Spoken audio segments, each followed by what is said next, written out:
otros radiadores que montan dos ventiladores. Entrada y salida. Generalmente cuando montamos dos ventiladores es porque tenemos dos velocidades. Un ventilador se encenderá a una cierta temperatura, imaginemos que a 85 grados, y otro se enchufará cuando el motor se caliente más. Imaginemos una temperatura de 95 grados. Uno a 85 y otro a 95, por ejemplo. Bien. Vamos a ver ahora una pieza muy interesante que es la que activa el ventilador, ¿vale?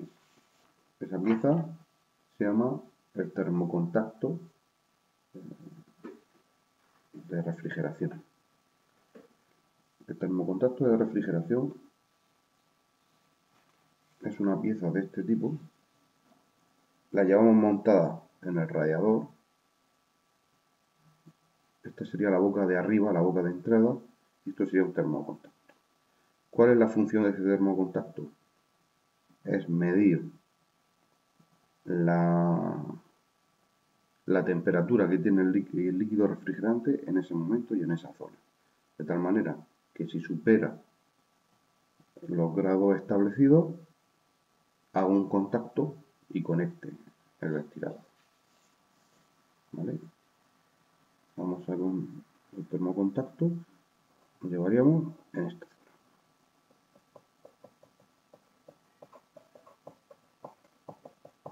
¿Vale? Bien, otra ilustración de termocontacto sería esta que se ve aquí. Esto sería un terminal Faston y en el otro lo llevaría otro. Generalmente la temperatura a la que cierra el circuito y conecta el ventilador depende del termocontacto. Unos van a 20 grados, unos van a 85 grados, otros irán a 87, otros irán a 82. Generalmente lo suele llevar grabado, tarado, dentro de la misma pieza. Muy bien, pues ya tenemos el circuito principal de refrigeración visto. Termocontacto, ventilador, radiador, manguitos, bomba de agua y termostato. Nos quedan un par de cosillas ahora que sería la botella de expansión. Bien, la botella de expansión es la botella donde nosotros le echamos agua al circuito. Suele salir de diferentes sitios. Vamos a imaginar que en este caso sale del radiador, de la parte alta del radiador. ¿Vale? Este es otro manguito. Y aquí tenemos la botella de expansión. La botella de expansión tendrá un mínimo y un máximo. ¿Cuál es la función de esta botella de expansión? Pues cuando la temperatura es elevada, el líquido se expande, ¿vale? Absorbe esa expansión, con lo cual el líquido subirá. Y en el momento en el que el circuito baje de nivel, coger agua del circuito. Es decir, compensar la subida y la bajada del líquido refrigerante dentro del circuito. ¿Vale? Tenemos que esto sería la botella de expansión. Bien. Nos quedaría por último, una ilustración de una botella de expansión sería la siguiente. Sería algo así.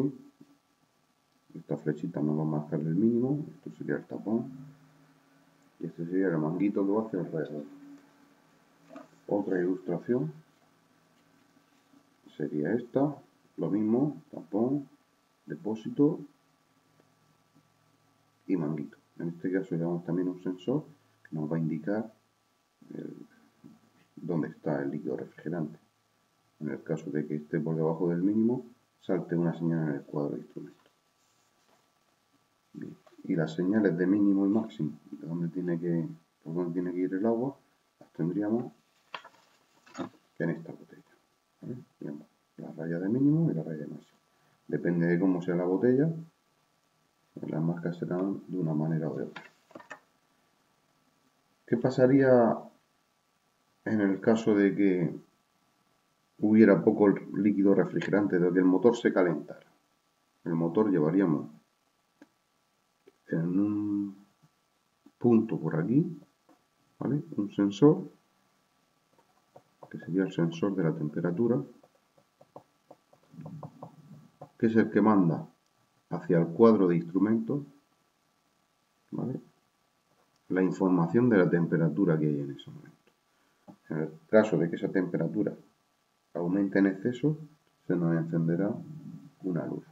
Ese sensor nos indica directamente en el cuadro a través de un manómetro de estas características. ¿Vale? Nos está indicando la temperatura, en qué momento, qué temperatura tiene en cada momento. En el caso de que la aguja supere un nivel por aquí muy alto, se nos encenderá esta luz, que es la luz de la temperatura excesiva, en color rojo. Bien, nos queda otro circuito interno, o que se aprovecha, el circuito de refrigeración, se aprovecha también para la calefacción del habitáculo del motor. ¿Vale?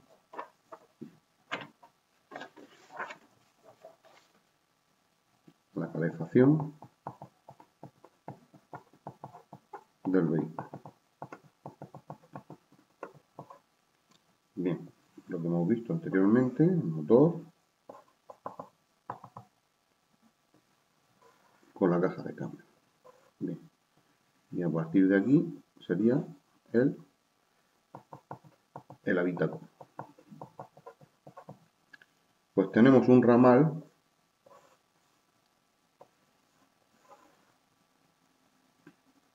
de entrada de agua caliente, es decir, dentro del habitáculo vamos a tener otro pequeño radiador con otro pequeño ventilador, que es el que al accionarlo nos calienta el interior del vehículo. Ese radiador funciona al igual que el que tenemos para enfriar el líquido refrigerante del motor, lo utilizamos para calentar la zona esta. ¿Vale? Funciona con el mismo refrigerante. Entonces aquí tendríamos un radiador con un ventilador pequeñito, ya dentro del habitáculo. Bien, evidentemente pues tendremos una entrada de agua y una salida. Habrá un momento en el que de aquí salga un ramal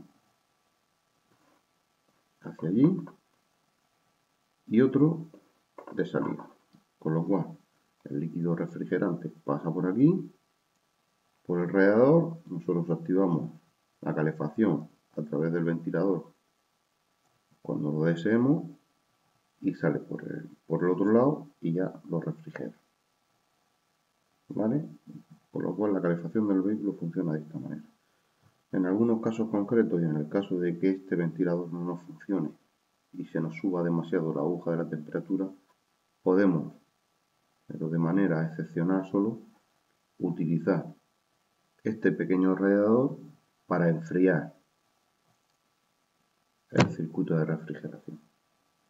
¿Vale? Pero en momentos y en ocasiones muy puntuales. Pues nada, con respecto al circuito de refrigeración, creo que es todo. Lo único que me queda por decir es que el líquido refrigerante que le podemos echar al circuito puede ser de diferentes colores. ¿Vale? Tendremos que ver su temperatura anticongelación, el tipo de aditivos y demás. Lo que os he comentado, vamos a verlo con otra ilustración. ¿Vale? Y lo vemos. El radiador en azul, la entrada de agua hacia la bomba internamente enfriará todas estas partes, luego lleva otras canalizaciones porque nos enfrían otras partes del motor. ¿Vale? De momento no las vamos a ver. En este caso vemos bomba de agua, internamente el termostato estaría aquí, siempre, ¿vale? En esta punta, y de aquí nos sale el ramal hacia la calefacción. Salida, calefacción del vehículo, entrada y una salida. Electroventilador, el termocontacto que nos activa el ventilador, el radiador, el vaso o la botella de expansión y nada más. Eso es todo.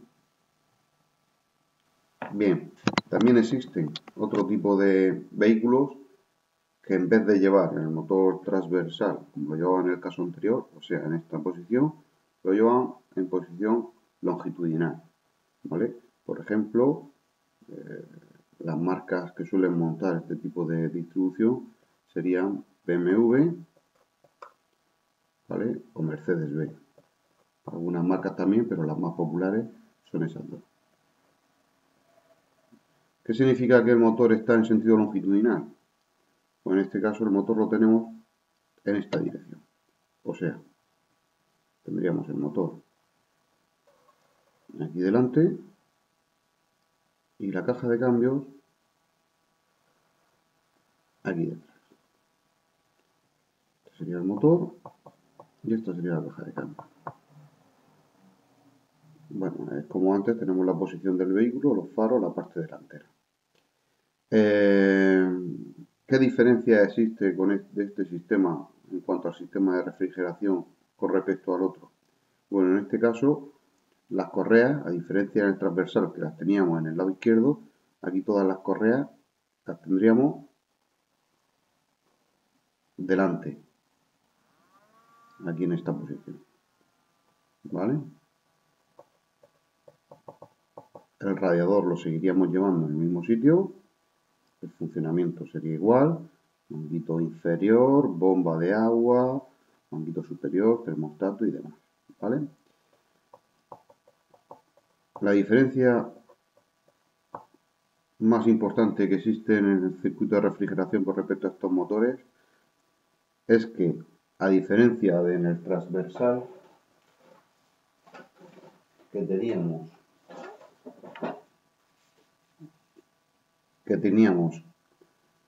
que había una pieza en el radiador que se llamaba termocontacto y que era la encargada de accionar el ventilador cuando se alcanzaba una temperatura, la temperatura de tarado del termocontacto.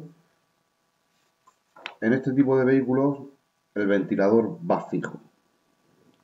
O sea, que en el momento en el que arranca el motor, el ventilador empieza a girar y empieza a enfriar el agua que pasa por el radiador. En este caso el ventilador lo vamos a llevar en esta posición, ¿vale?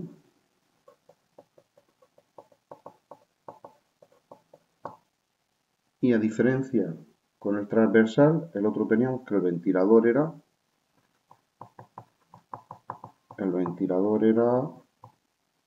con accionamiento eléctrico. O sea, llevaba una bomba, un motor eléctrico al que pasa corriente y con él se hace. En el motor transversal. En el motor longitudinal tenemos que el ventilador, su accionamiento es a través de las correas. O sea, hemos dicho que aquí teníamos las correas, pues el ventilador forma parte, lleva una polea y forma parte del circuito de las correas. Generalmente lo suele mover la correa de los accesorios, ¿vale? Imaginemos que tenemos una serie de piñones, este sería el del cigüeñal,